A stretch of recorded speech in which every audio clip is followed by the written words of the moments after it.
Hello, my name is Lucas Ramalho. I'm a combat medic in the U.S. Army Reserves, part of the 299th Field Hospital.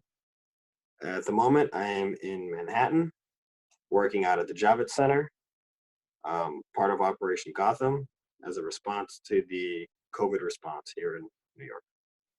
I got my first hint of medical training in Fort Sam in San Antonio, Texas. After basic training, I went down there. I trained to be a combat medic. We mostly train for battlefield injuries, so really acute emergency care, mostly gunshot wounds, explosions, combat-related injuries in a much more stressful environment where you don't have a doctor, you don't have a nurse, you're really it. Here, I follow the lead of my nurse, um, and personally, I can speak Portuguese and Spanish, and a lot of people here are Spanish speakers. And as of right now, um, translation is kind of like a thing that we're working out. So we got all different kinds of people that are out here Mhm. doing what we do and helping out as best we can. And is that generally the nature of the Army Reserve? For example, we're one of the top field hospitals in the country, and a lot of our guys, a lot of our doctors, surgeons, they all work in hospitals in Boston, Maine. Uh, some of the people work in New Jersey, New York, Rhode Island. So they get all their experiences from the civilian world. They kind of bring it in. So that's the whole idea behind it, is that we are always training and always ready, but we're not always in like a base on standby there. We're living out our lives knowing that in the back of our heads we can get Mm. up and go whenever we need to.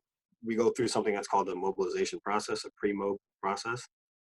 So we spent uh, about a week before we even came down to New York, processing all of our paperwork, taking additional classes, taking specifically classes that were specifically geared towards this response.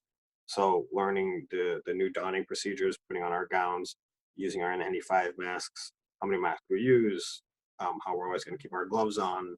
When we deal with patients, put another set of gloves over those, and so on and so forth, all the different protocols.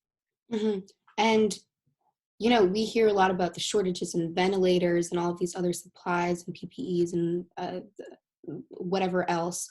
And now that you've mentioned the pre-mob procedures, um, as these shortages become more apparent and the gravity of the situation becomes more apparent, have these procedures evolved? Like, are you continually being updated on that training, or was just it like pre-mob and hit the ground running?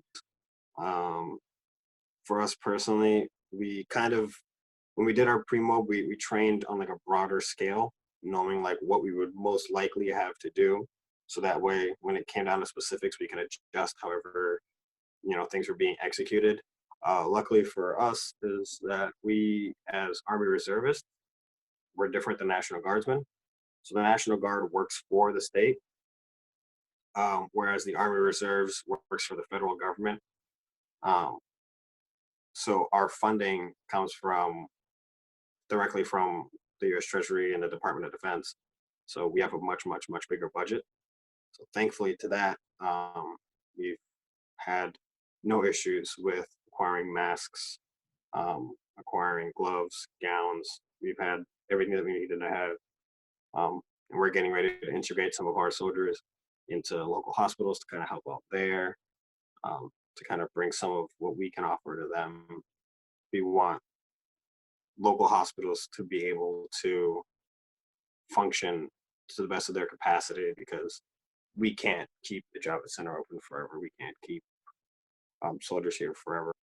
Yeah, sounds good. Thank you. Be safe. Stay well. You're welcome.